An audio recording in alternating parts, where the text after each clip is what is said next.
Hi. Today I want to talk about Filter, a C-drama I finished watching a couple of months back and have all of these notes on, but didn't make a video on because my feelings on it are complicated.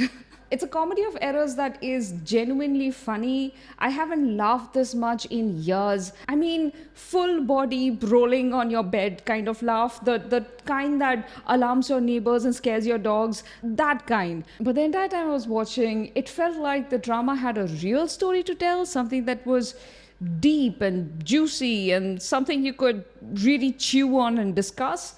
And then there was another story that it thought it was telling. And it's a second story that kept crashing into the first one and ruining things a bit.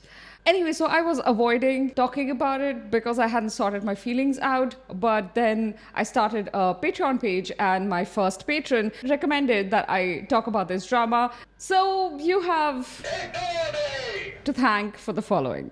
I want to emphasize once more that Filter is a drama that I genuinely enjoyed, and you will see that it's true as I keep talking about it. But the reason I am approaching it with so much caution is because appearance is something that is very complex to talk about. All of us have our own opinion about how much appearance matter or should matter in the world. But also these industries, like South Korea, China, when they talk about appearance, it's loaded with so much local context that I don't have, that I feel really weird coming in as an outsider to comment on it. For instance, the existence of this drama in a media environment where most C-drama male and female leads will openly say that appearance is one of their top consideration for their true love, like they're looking for someone who is handsome or beautiful, and they'll rank that as the first thing that they're looking for, like appearance is a virtue. This is something that is morally acceptable in the mainstream for leads to say. So there is local context there that I don't have. I don't know why it became morally acceptable for them to say that, why they almost sound like this is a brave thing for me to admit that I consider appearance as one of the top requirements for my true love. I don't know. And so I don't want to put my foot in my mouth. But if we have learned anything from making other videos on this channel, I will put my foot in my mouth at some point. So let's do this.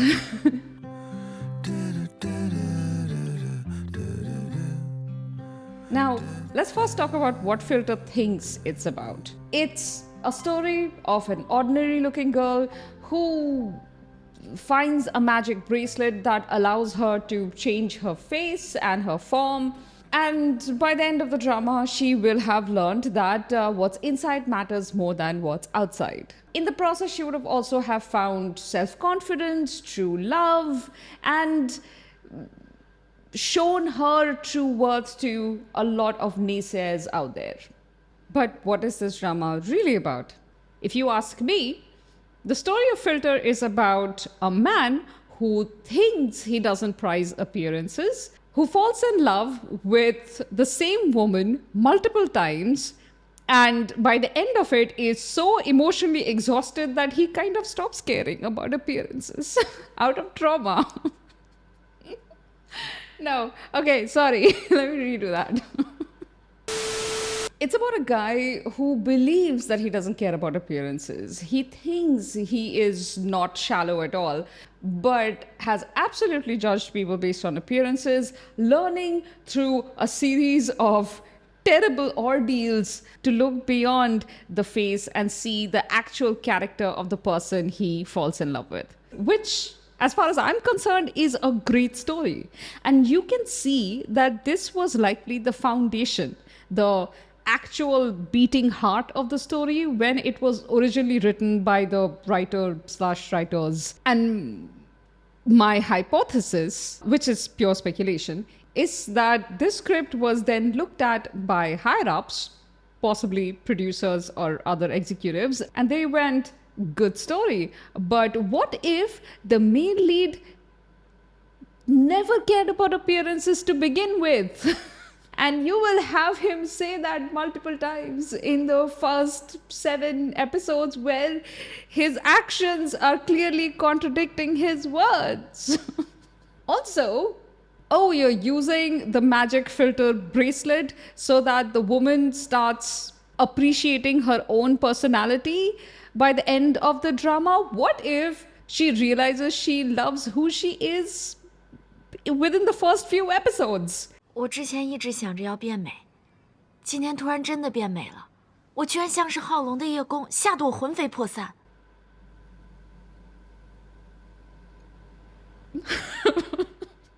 And also, you have a magic bracelet filter app. We can partner with beauty companies, and by the end of the drama, we can also make sure that we tell the audience that it's perfectly okay to use filters. 我第一次知道，原来修图是这么天经地义、光明磊落的行为。Even though our entire show was about how you don't need a filter and you should be your authentic self. Okay. Like I said, all of this is my speculation. But while watching Filter, I kept getting this dual narrative, and the two often contradicted each other. And honestly, it takes a few episodes for the drama to get out of its own way and actually start being funny. And I blame this on that dual narrative, where it's not sure how it wants to characterize its male and female leads or what arc or journey they should be set off on. So it doesn't do much.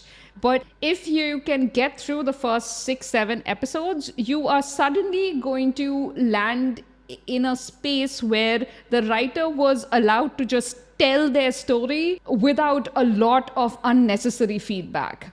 And it really hits stride. 让我做你的男朋友吧。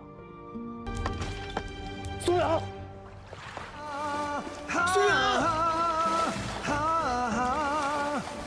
The drama knows the people it's telling its story about. So Su Cheng and Tang Qi both have very consistent characterization, aside from a couple of things here and there, which I'll mention. So once you really like them, and it takes a while because the drama is just, it's peddling water in the first few episodes and it's very frustrating. But once it gets to that good place, both characters are really true to themselves, which makes the story really fun to watch. The other thing this drama did so well was casting the different avatars of Su Cheng. So you basically have 2 other actresses and 1 other actor who have guest appearances where they are the body Su Cheng is presenting, even though she is herself inside. Now, the physics of the filter is really weird. For instance, Su Cheng is still her own weight on the weighing scale, even though she's wearing Su Miao's face. But somehow, even when she's wearing clothes that are supplied to her by other people and not clothes provided by the filter, which the filter provides clothes, so many. Even when she's wearing clothes provided by other people, it's fitting her perfectly. So I don't know how it works, but the point is it's magic. So even though it looks like technology, it's magic and you just have to go with it. Don't question it too much. And I was fine with it. If you tell me upfront that this is magic, even though it looks like tech, it's magic, I will not question it beyond that. But if you insist that it's tech, then I will have all sorts of questions. But the way she acquired the filter bracelet was through this old lady sitting on the side of the street. You know, if you're getting something from an old lady sitting on the side of the street, it's magic. Also, the magic bracelet app has periodic upgrades, but it also always coincides with thunderstorm. And then she is kind of stranded with whatever face she's wearing at that time, which invariably is a phase in the story where, because she can't change back to her own face, something important is going down. She's nearly caught multiple times. It's basically always a situation where a lot of stressful things happen, which of course also means it's rife with comedy. Let's talk about our leads.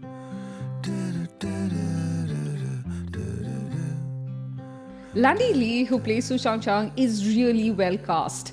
She is, of course, a really beautiful woman, but I guess because she has a round face that's not quite de rigueur, that she is being asked to stand in for plain or normal looking people, which is fine. She is really well cast for the kind of personality Su Chang has.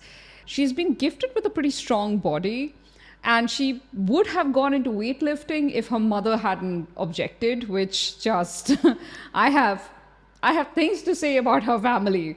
So instead, she grows up as somebody who is very confident about what her body can do, which is not a confidence that a lot of us have growing up. At an age where most of us are still figuring out if we are athletic or not, Su Chang already knows that she excels in most sports and always will. So she is very physically confident, which naturally gives her a blunt personality, and she can go and do things that a lot of people would hesitate about, like go and pick up something heavy or rush into the traffic to save a child. Things that other people would maybe take a second to think about because they are not confident they can carry it off. She doesn't need that second at all, which in and of itself is really charming, right? And something that I really liked in Filter was that when she was in school, which is when she first meets the male lead, when she was in school, she is an extremely outgoing, confident child. She has a lot of friends and everybody in her friends group loves her. She grows up to be someone who is still confident about the abilities of her body, but not about her appearance. And because she has grown up with an extremely beautiful older sister and has had to listen to her relatives and her mom and her sister constantly harp on how she doesn't try to improve her appearance, she's pretty much given up on ever looking up to the mark to anybody else. Honestly, she looks fine to me. She tends to dress down in that she wears oversized jackets and jeans, but it looks perfectly clean and presentable to me. So I am not entirely sure what people are complaining about, but I suppose what they're saying is you're not trying to look your feminine best. Anyway, she gets a lot of well-meaning suggestions from family and friends, even from her best friend, who's also simultaneously willing to go to war for her at any moment. Honestly, the friendship between women in this drama is really good. It's excellent. However, the thing that seems to stump her the worst is how difficult it is for her to get a job.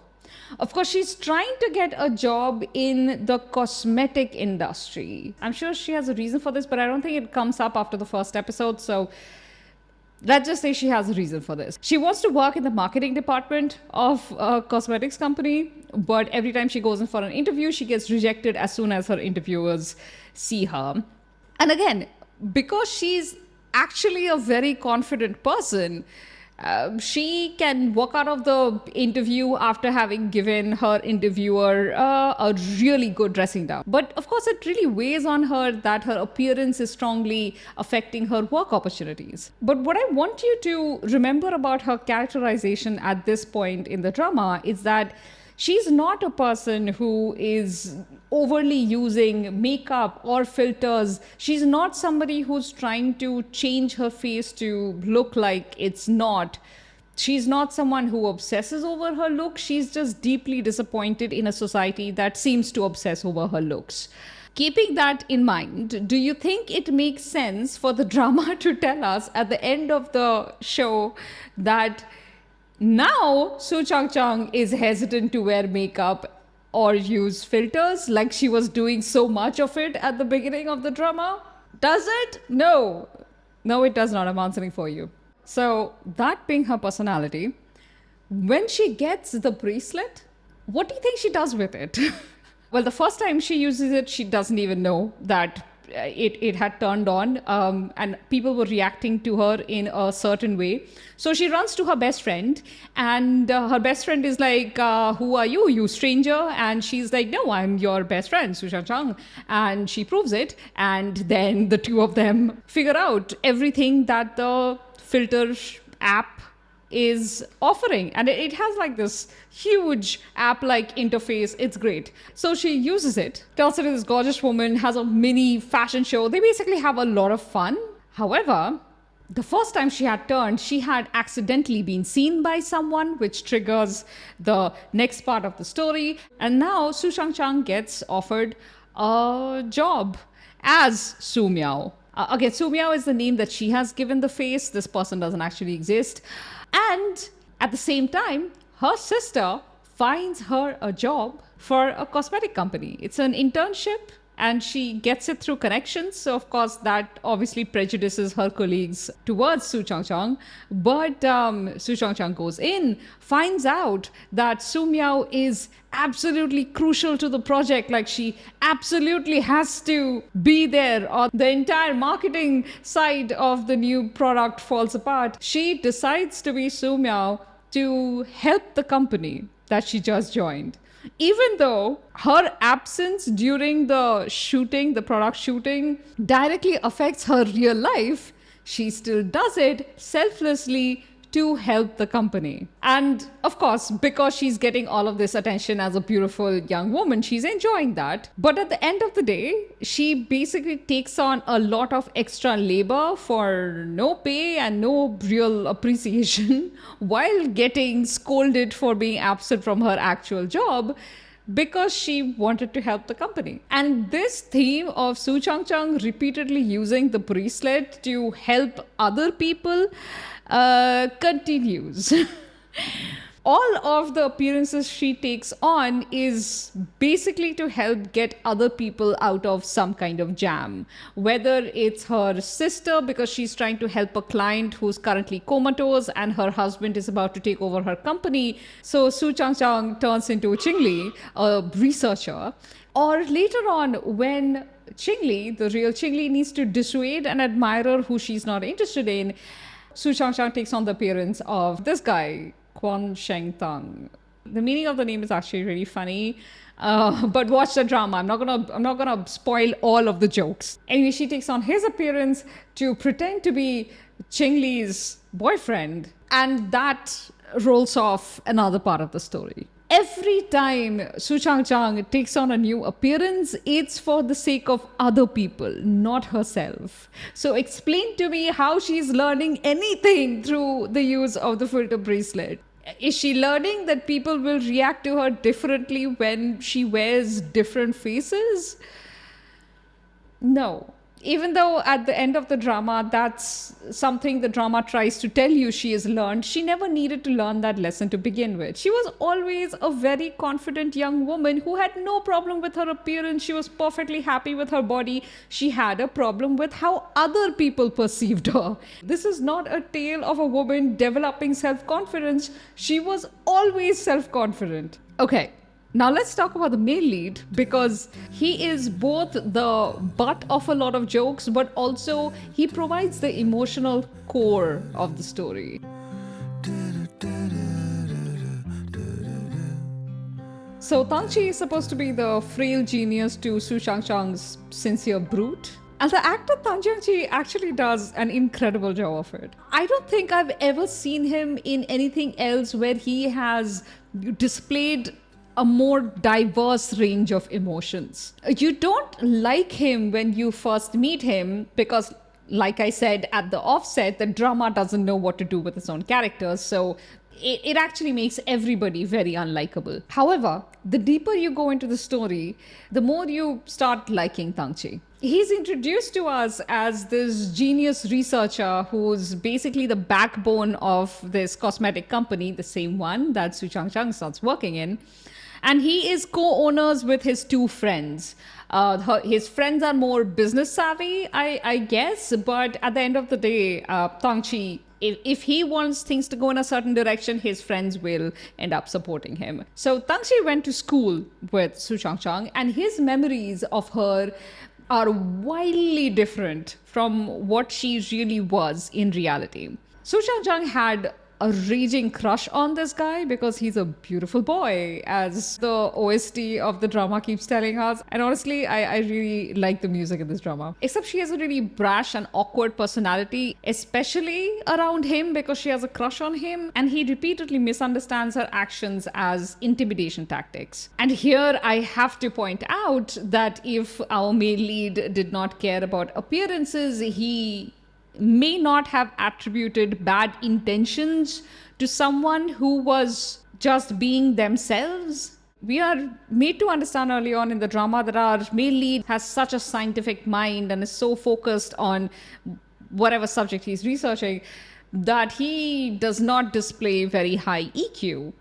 Except after that first episode, our main lead seems to have absolutely no problem displaying a pretty high emotional quotient, except for when he's around Su Chang, whom he treats with extreme prejudice and rudeness, which is why he's very difficult to like in the first several episodes. And also why I kind of enjoyed his trauma through the rest of the story. Because Tang Qi's character, no matter how intelligent he is, presents us with a really interesting case study of a man who repeatedly says that he doesn't care about appearances and yet repeatedly misunderstands Su Chang because of her appearance and her outward behavior. The same behavior that he instantly finds charming behind a different face, a really beautiful face, is something that makes him scrunch up his face whenever he sees Su Chang. So you can't blame me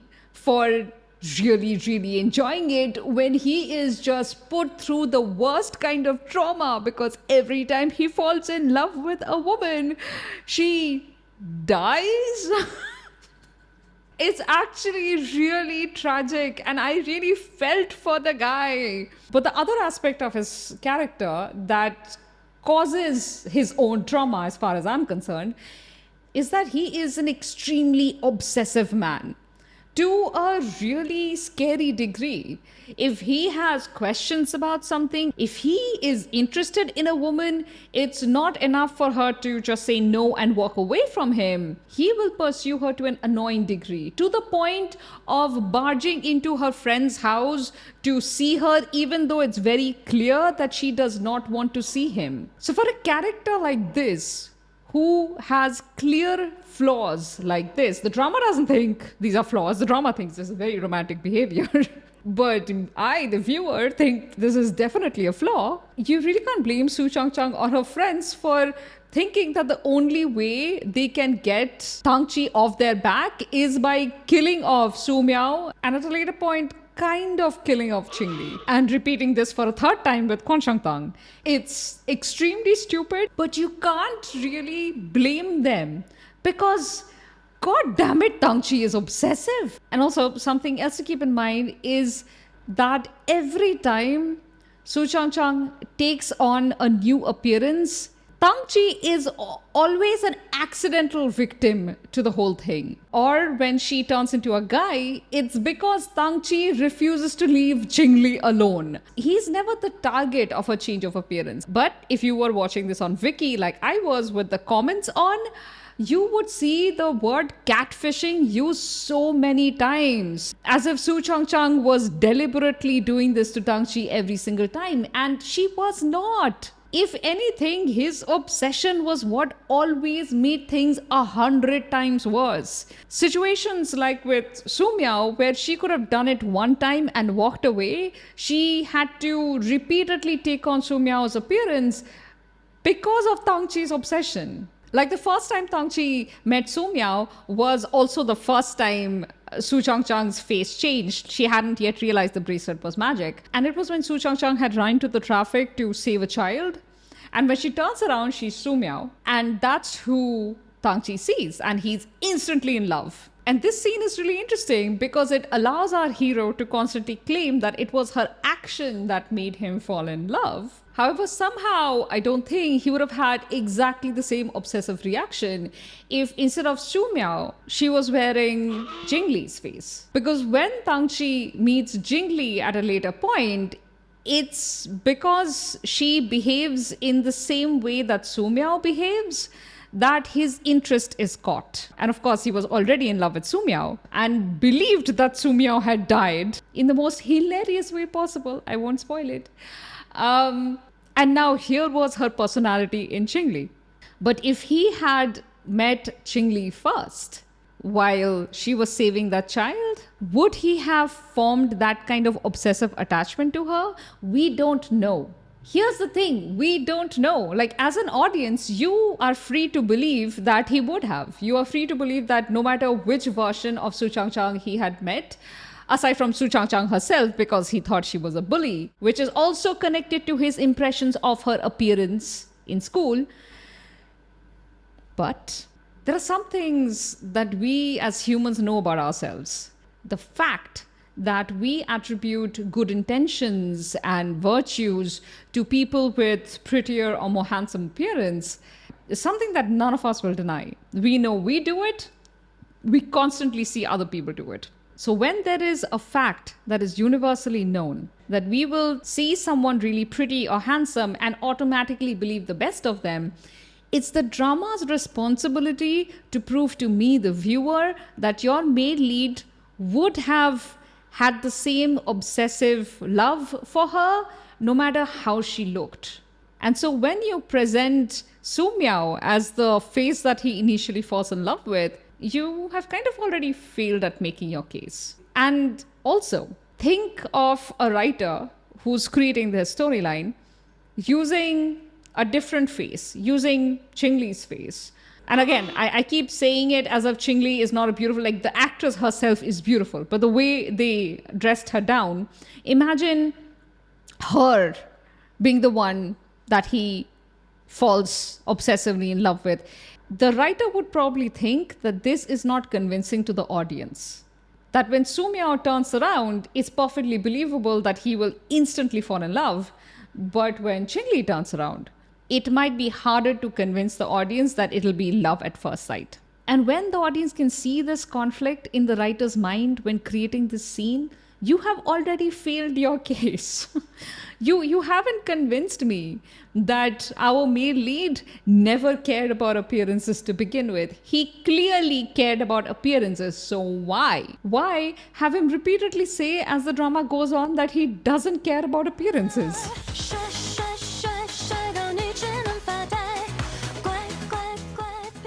And in case you guys think I've been going too hard against the male lead, I do have a few choice words for Su Chang.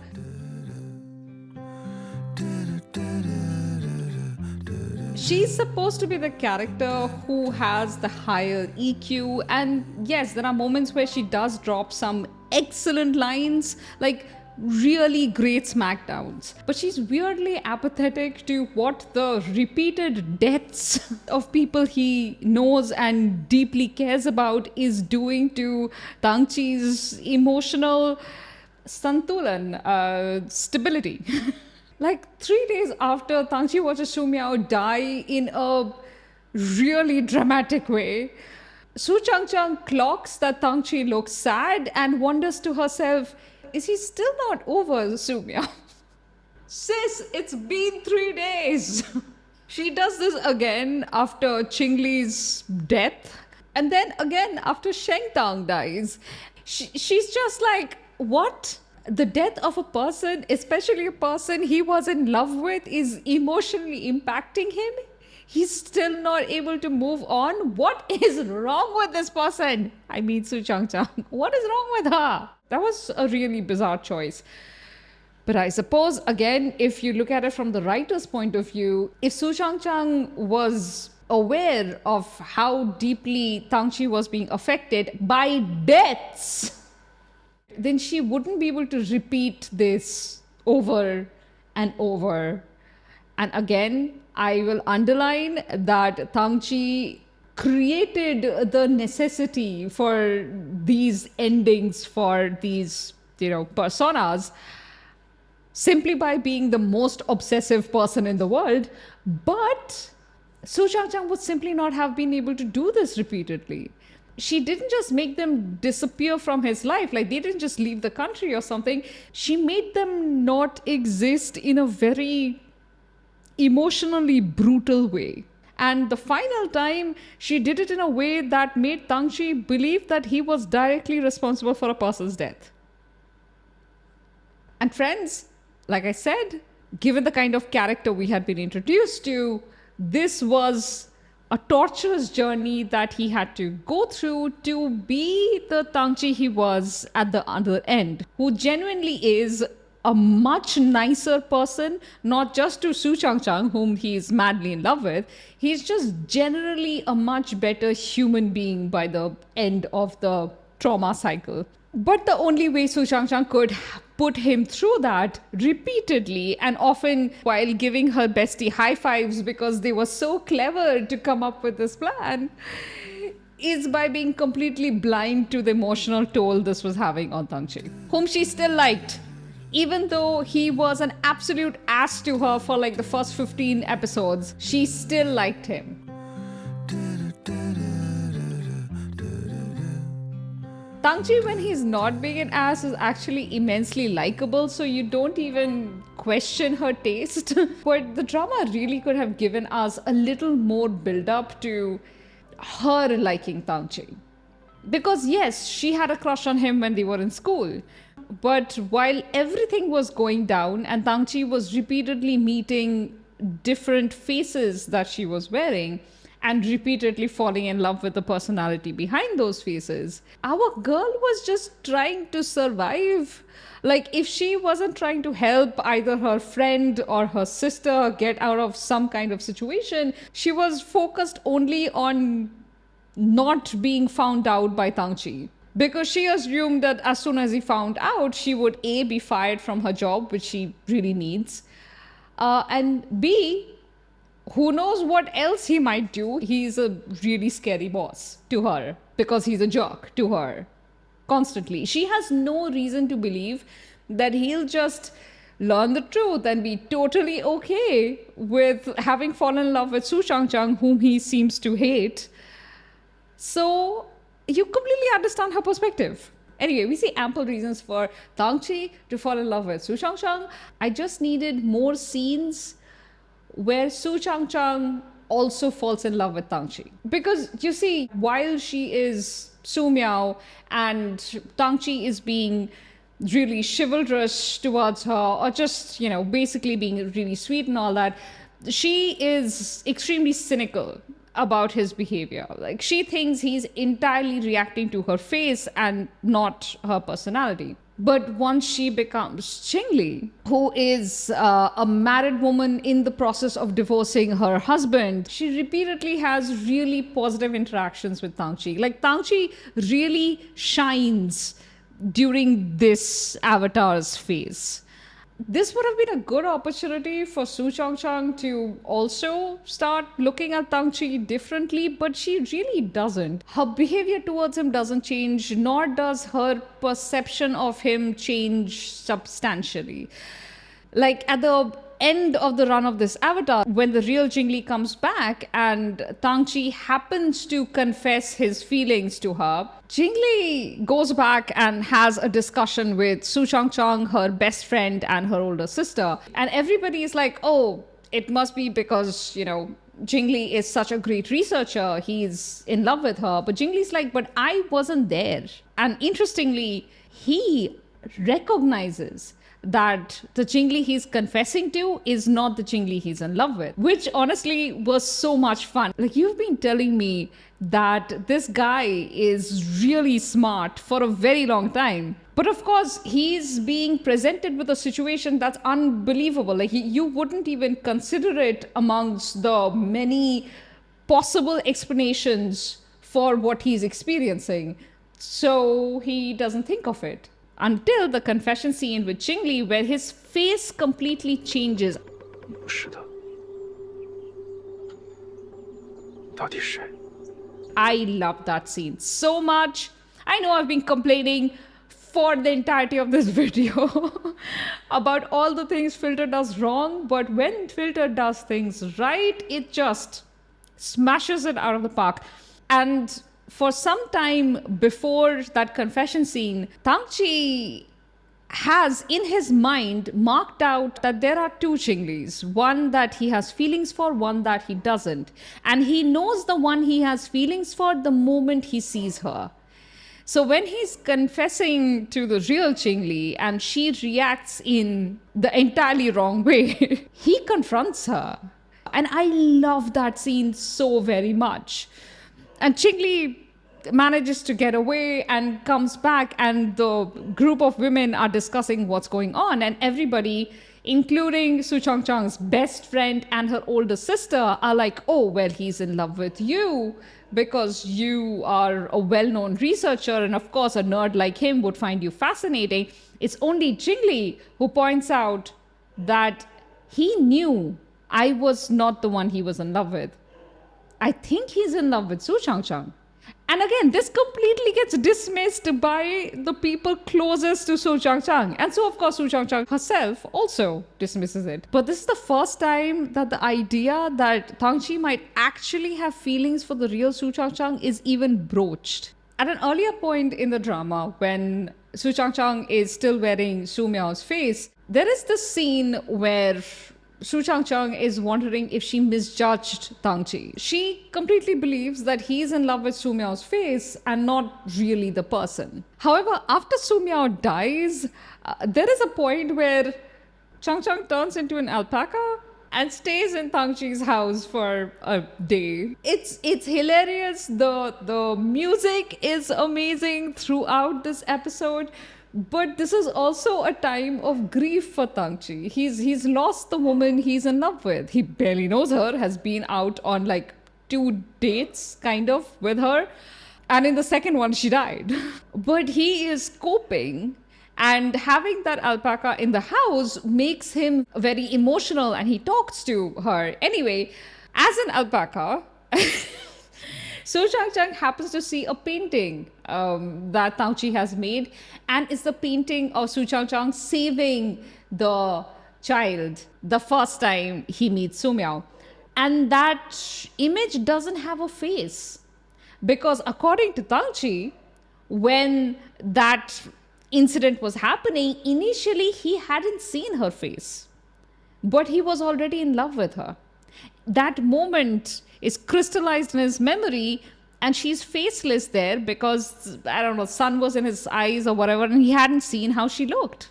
This makes our heroine wonder if she had maybe misjudged him. Maybe he wasn't a shallow man after all. No, he is, girl. He totally is. Anyway.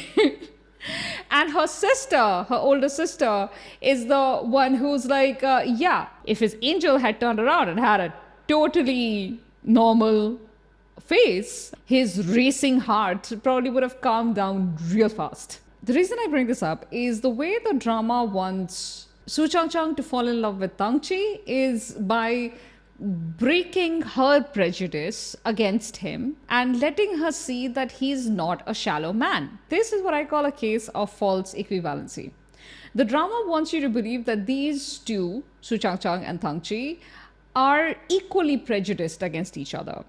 Tang Qi believes that Su Chang is actually a bully who uses her strength against weaker people, and Su Chang believes that Tang Qi had always been rude to her because he's an extremely shallow man and just doesn't like her appearance. Except Tang Qi's belief about Su Chang was entirely predicated on presumptions he had about her and misjudgments, whereas her belief about him came directly from how badly he had always treated her. And given that she had been mistreated by many other people in her life for her appearance, it was perfectly reasonable for her to assume that his reasoning was also the same. So I really needed Su Chang to fall in love with Tang Qi's character, just like Tang Qi was falling in love with Su Chang's character. The story goes out of its way to give us many instances where Su Chang does something uniquely Su Chang, which is so charming, and Tang Qi falls in love with her over and over again. But you don't get a similar experience from Su Chang's side. Like, why is this girl in love with Tang Qi? Because of his looks? Because his personality, as far as Su Chang is concerned, has been sour for majority of their acquaintance. It's only right before he finds out her secret that he starts being nice to her and starts recognizing her effort and how sincere she is about the work she does. Tang Qi's prejudice against Su Chang Chang is so deep that you need a magical filter bracelet, dozens of coincidences, and even his own body conspiring against him just to make him notice her as the person he's been falling in love with all along. Like, she's been right there exhibiting the same personality throughout, but he never noticed. With a narrative like this, you would think once the male lead realizes how metaphorically blind he has been, that he would have to go through a dedicated period of courtship where he's focused on winning the real Su Chang Chang over, but it literally takes one day. They pretend to be high schoolers and revisit their high school for reasons. It's not important. And yeah, by the end of the day, they're together. It was so easy for him.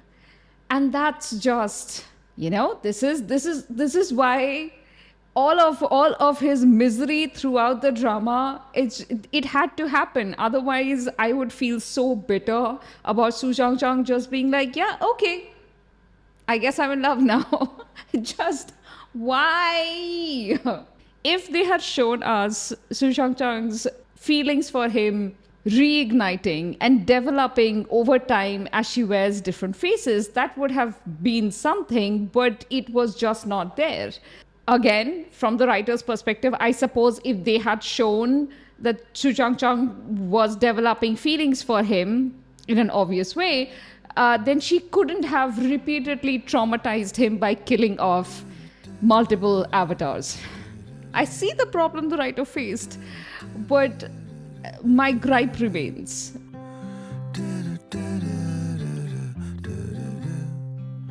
Of course, on the romance front, something the drama did really well, and something that I have often complained about in other dramas, for instance, Alchemy of Souls, is that they never let us forget that behind all of the faces Su Chang Chang wore, the real person behind the face was always the original actress, Landy Lee. This was very important because, like I said, it wasn't until the final third of the drama that the real Su Chang Chang gets to have romantic interactions with Tang Qi. So for all of the episodes before that, the only reason you would have enjoyed any sweet romantic moments at all was because the drama did two things really well. One is that they skillfully inserted Landy Lee in certain emotional scenes where, yes, she's wearing a different avatar's appearance, but if she's having an emotional conversation, they show the original actress in the place of the avatar. So we can see the real Su Chang Chang's expressions as the interaction is happening. They did this just the right amount so that you were never confused about who Tang Qi was seeing, but you also knew who was actually reacting from inside. The other thing they did was, again, every actor cast as different avatars of Su Chang Chang were perfectly in sync about the character of Su Chang Chang. They all kept her behavior, patterns of speech, the way she looks, the way she walks, all of those things consistent. So when you had the actress playing Cheng Li suddenly replaced by Landy Lee in a scene, there is no dissonance in how the two carry the scene on. You could keep swapping them in and out and they would continue to be consistent. This was especially interesting with Cheng Li's character because the actress played both Su Chang Chang as well as the actual person, Cheng Li, who is a very meek, introverted researcher. Su Chang Chang's character is very supportive. I really love this one interaction where she stands up to her own sister to protect the real Cheng Li. Just because her sister's like a super bossy person who thinks she always knows the best course of action for everyone.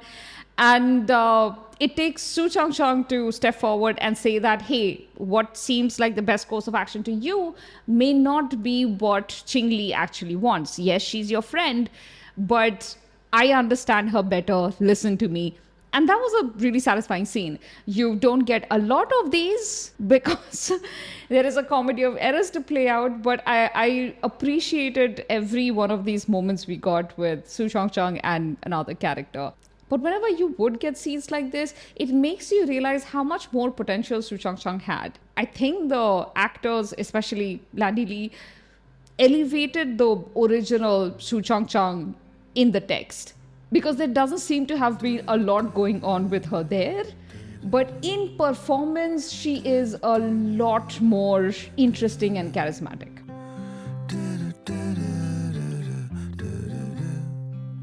Okay, in the final segment, I want to talk about what the purpose of this magic bracelet filter app was. It has nothing to do with developing Su Chang Chang's self-confidence.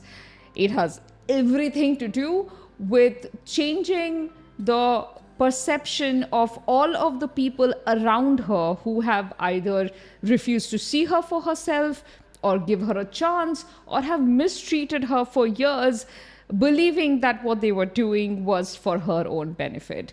Her family is a very good example of this. There is a point after Tang Qi finds out everything and they're together, it's all happy, yay.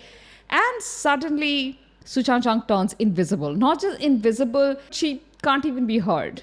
And this sudden inability to reach out to the world is a terrifying experience for Su Chang Chang. But again, this is where Tang Qi kind of shines. Once they start dating, honestly, he really proves himself to be an excellent boyfriend. Anticipating what Su Chang Chang might need, often almost reading her intentions, usually very accurately, never misunderstanding her, giving her every chance to explain a situation. He really shows to advantage in this phase of the story. But anyway, he is doing everything he can to find the original bracelet lady so that the filter can be turned off. In the meanwhile, her family figures out that she's missing. And so she has to come clean about the filter.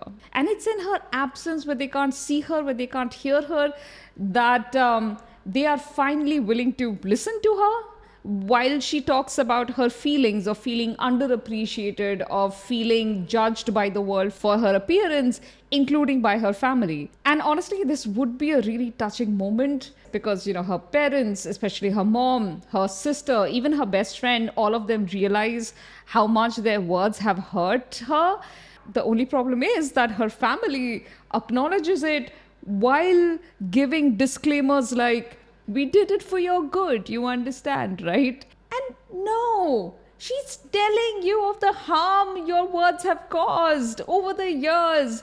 At no point did she feel safe enough with her own family to come and just rant about how the world treats her, since all of her feelings were apparently a surprise to her family. It just didn't end the way I expected that scene to end. Ultimately, the bracelet does allow other people to see Su Chang Chang differently.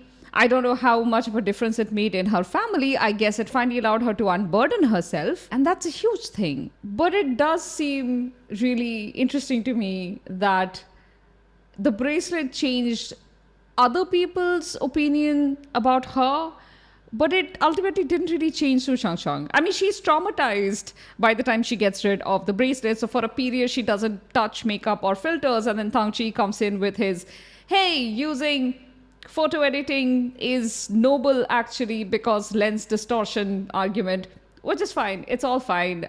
But aside from her own trauma, she doesn't go through any kind of arc. Su Chang Chang has an entirely flat arc. She was a perfectly well-sorted person to begin with, and her moral character and her self-perception all pretty much remains the same till the very end. What changes is how other people behave around her. They are more accepting of her. They don't judge her the way they used to. And to a certain extent, she no longer minds what judgment comes her way anymore. 肯定是因为我足够优秀，所以才会让你们都对我死心塌地。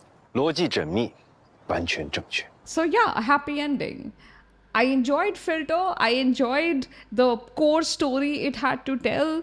I would have really enjoyed more romance in this romance, but ultimately this is one of those dramas that I can probably go back and watch again because there's a good chunk of it that is really well written. The performances are top notch. The comedy is just chef's kiss.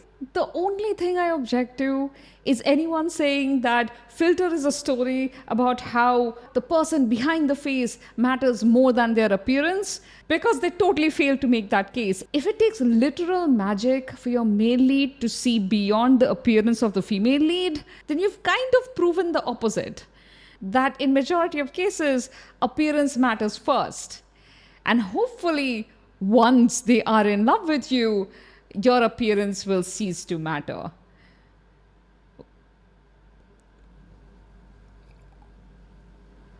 Which is far too much reality in this rom-com. Okay, bye.